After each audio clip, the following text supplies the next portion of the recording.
Hi விவாஸ் அனைவருக்கும் வணக்கம். இது சோளத்தில் செஞ்ச அடை தோசை தாங்க.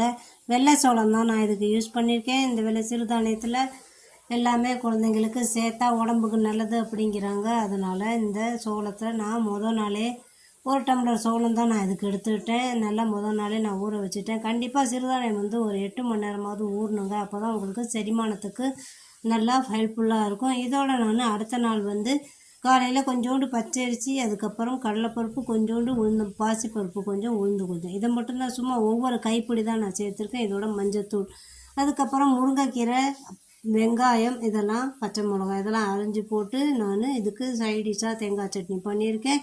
சூப்பராக சுவையான இந்த அடை தோசை வீட்டில் நீங்கள் ட்ரை பண்ணி பாருங்கள். ஃபஸ்ட் டைம் சேனல் பார்க்குறவங்களா தான் மறக்காமல் லைக் பண்ணி வச்சுக்கோங்க, ஷேர் பண்ணி வச்சுக்கோங்க, பக்கத்தில் இருக்கிற பெல் ஐக்கானை கிளிக் பண்ணி வச்சுக்கோங்க.